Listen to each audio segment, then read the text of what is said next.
The situation with your mother is also extremely complex. For some, it might be easy to think that you should completely break all ties with her since she was complicit and also an active participant in abusing you in the past. But she's not just your mother, right? She's also the child of your father.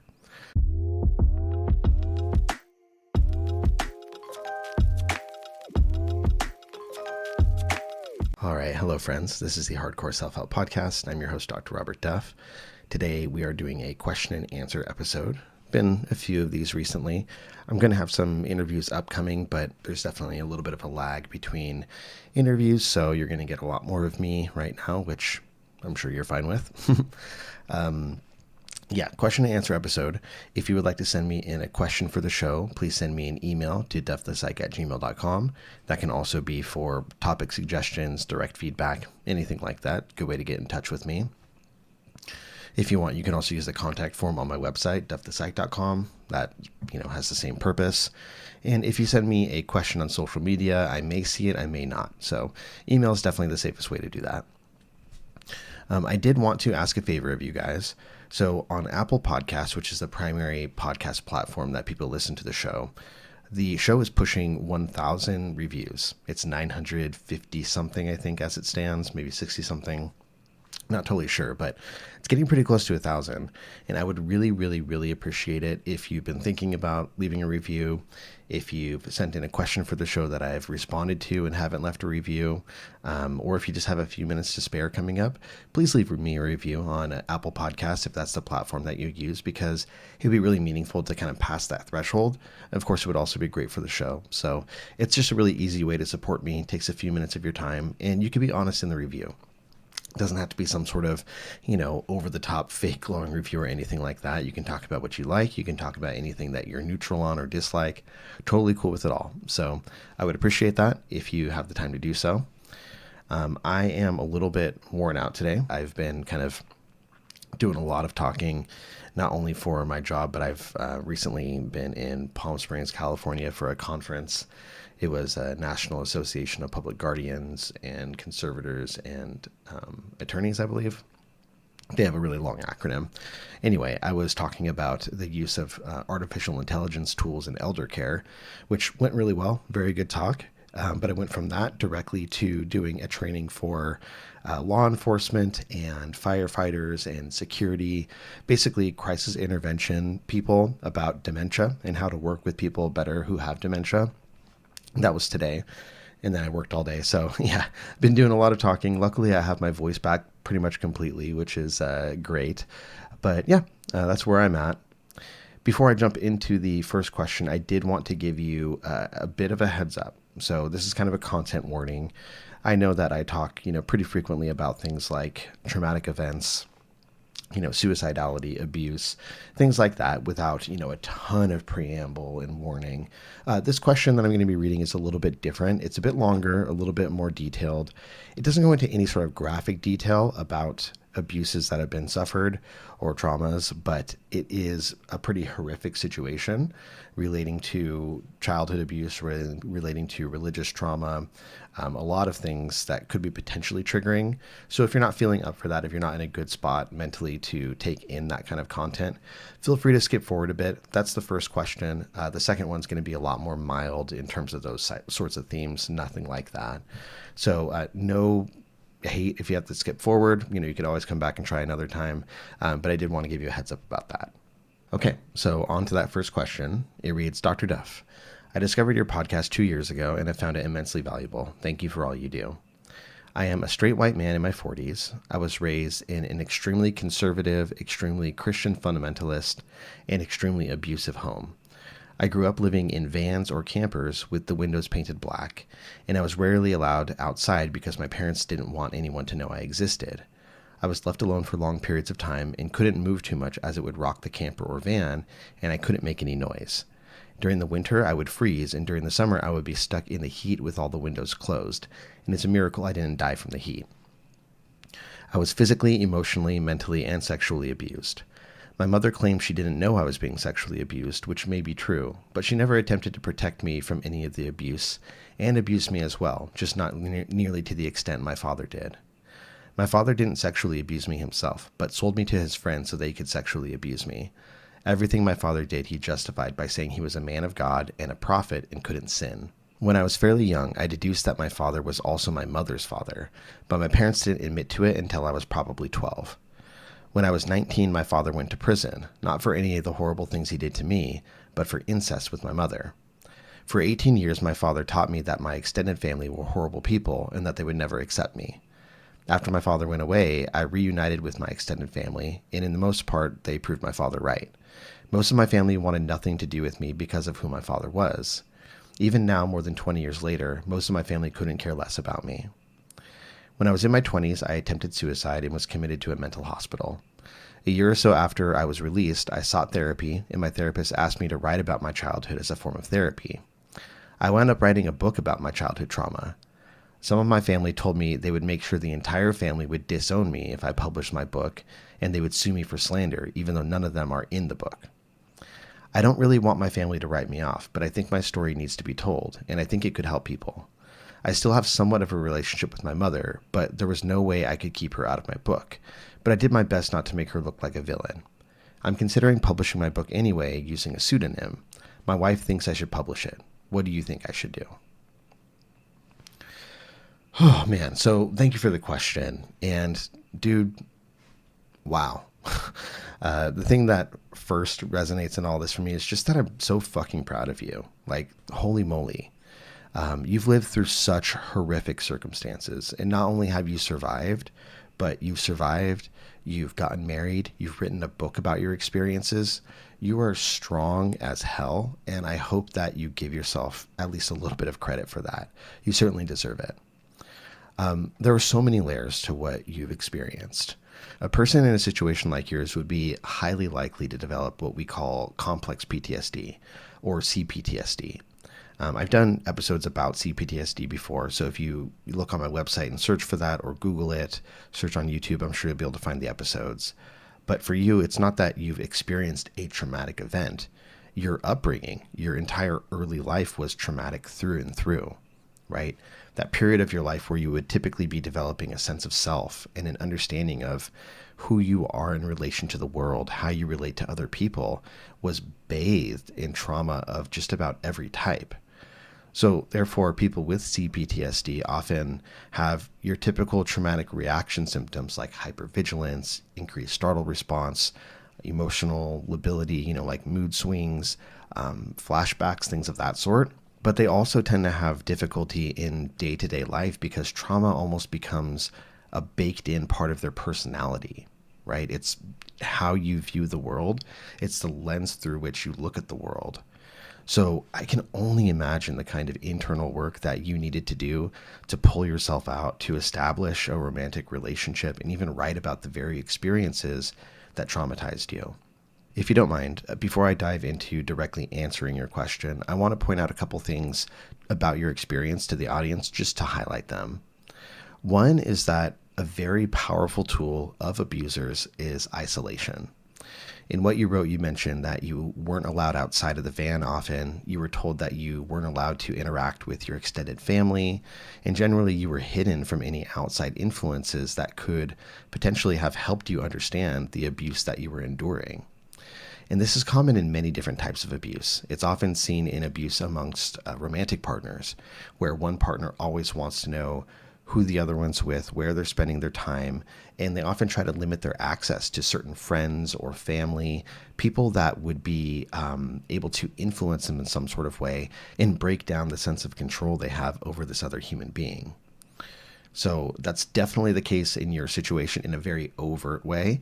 But for people that are listening who may be in a romantic relationship or other type of abusive situation, you might want to reflect on your situation and consider whether isolation is a big part of that. The situation with your mother is also extremely complex.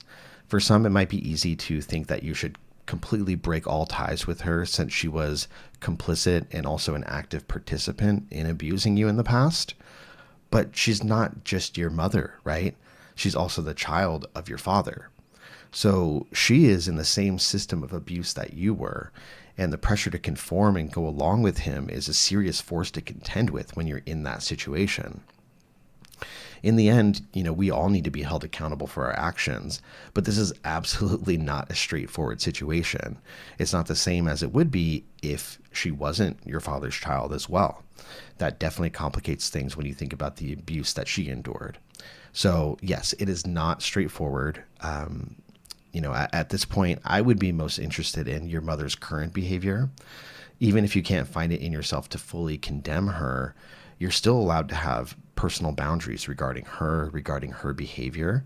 So those are important things to think about.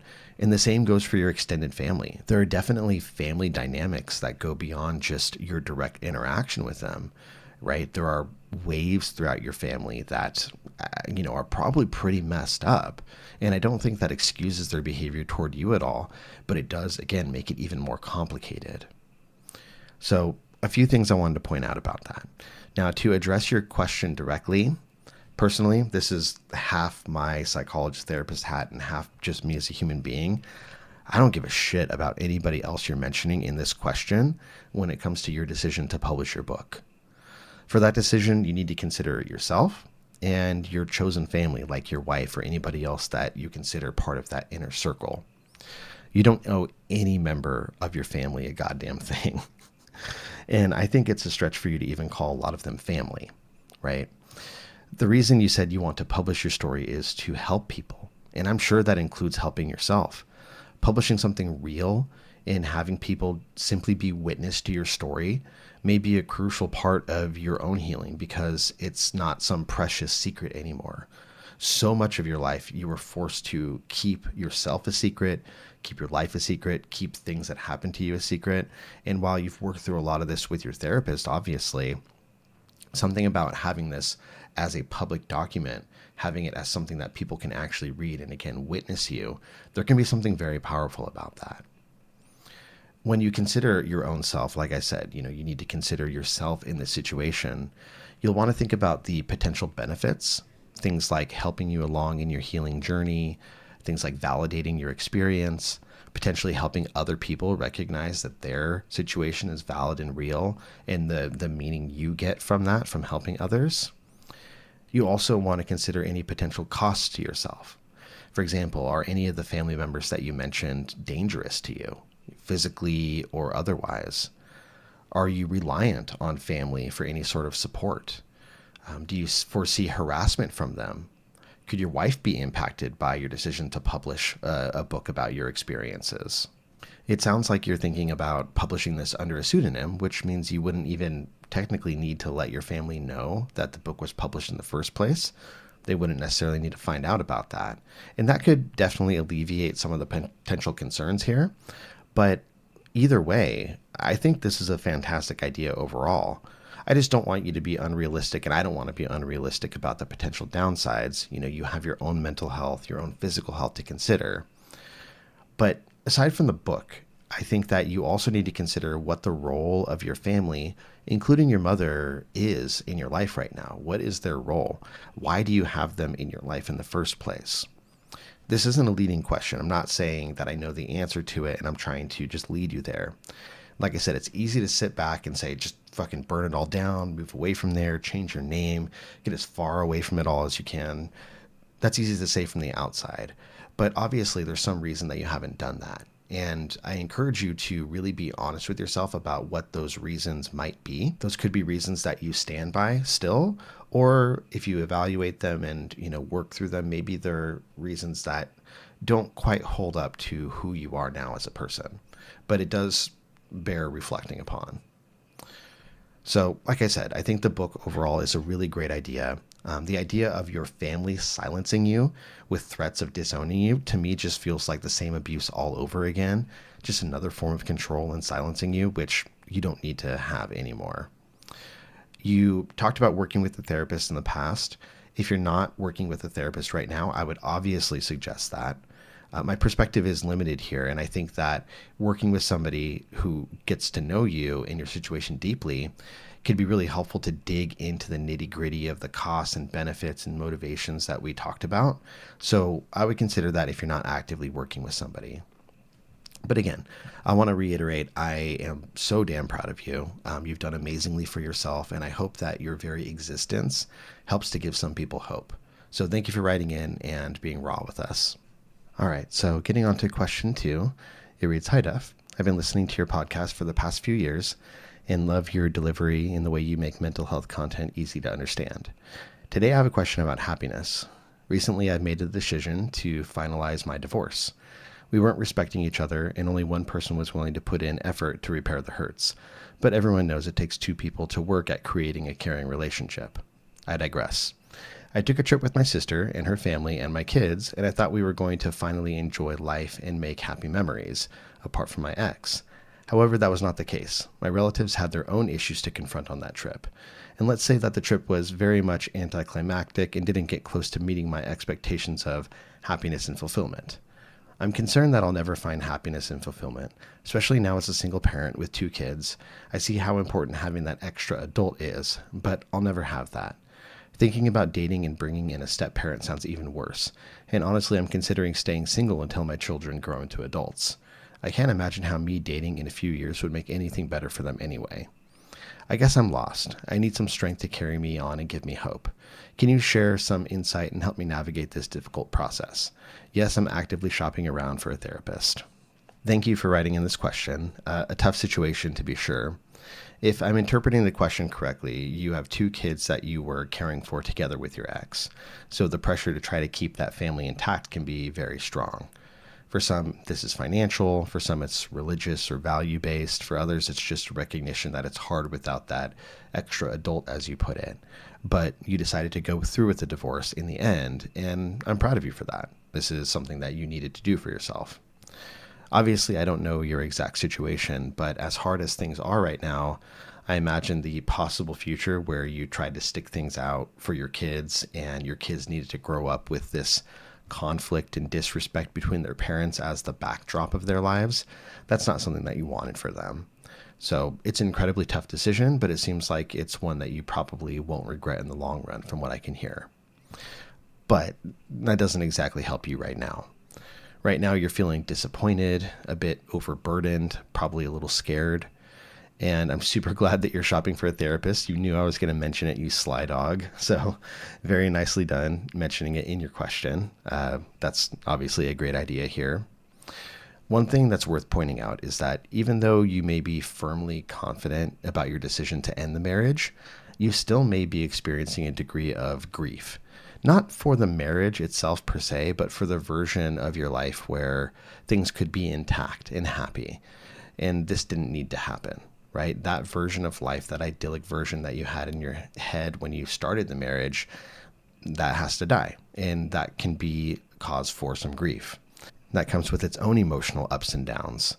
Initially, it sounded like you may have had a sense of freedom and maybe elation. Maybe you felt awesome finally being able to move forward. And that's totally understandable. It's normal to have that excitement when you have that freedom. But not everybody in your family shared in that sort of jubilation. They had their own things to contend with. And that is so common. Even though it's not their issue, family members grow used to a certain way of things being, and they tend to have their own issues with changing those expectations. When a system changes, it's not just the person at the nucleus that experiences it. There's a lot of shifting and changing that happens in the rest of the system, and they're forced to accommodate what has happened. That isn't to excuse any lack of support or shitty behavior from your family, but it's not totally unexpected. It is common that when you drop a rock into the ocean, or into the lake more accurately, there are going to be ripples. So all that's to say, give it some time. This sounds like it was pretty recent, and I really think it would be a mistake for you to draw big conclusions about this is the way things are now, or this is how things are going to be moving forward based on this really short amount of time. They may come around more. They may be much more supportive of you and enthusiastic about you choosing a better life for you and your kids. They may not. Either way, that's not on you, and we don't exactly know where that's going to go yet.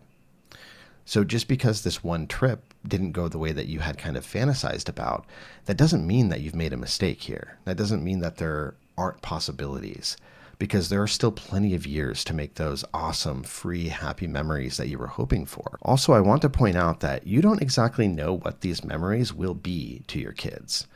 There's a good chance that your perception of their experience is being painted by your own feelings of disappointment, and they have a different picture about what's going on.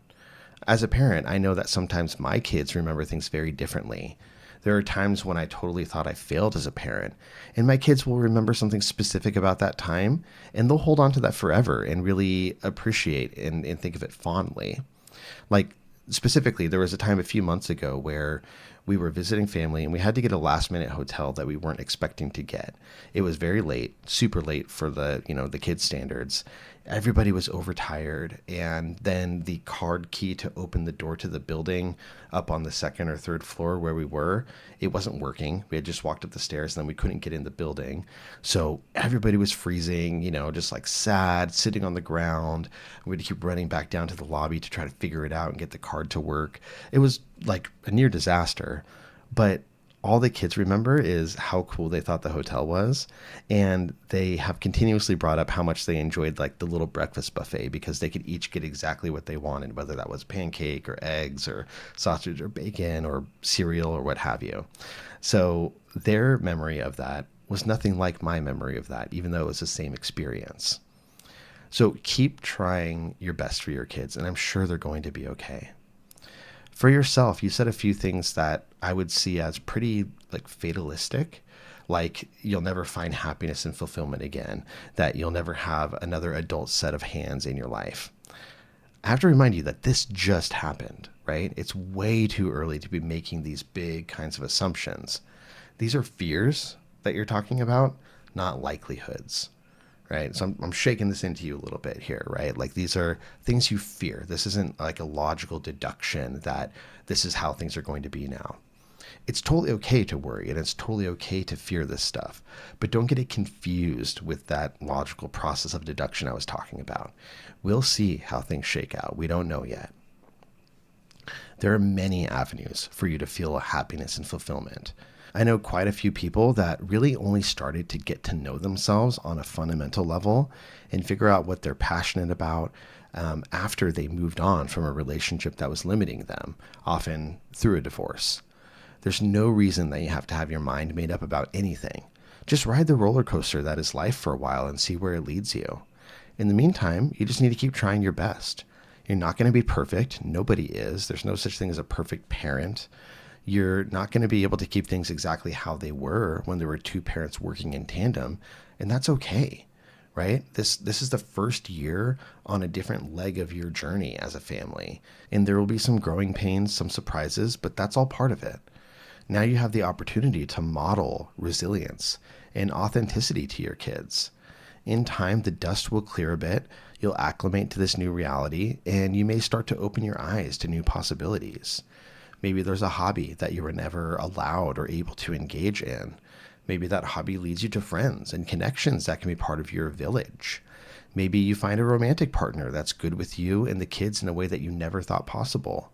Or maybe you realize that the extra adult that you're wishing you had isn't even a romantic partner. It's your close friends and your chosen family who love you and are more than happy to offer support. Aside from therapy, which I know you're going to rock, you have the mind for it, you're going to do great in therapy.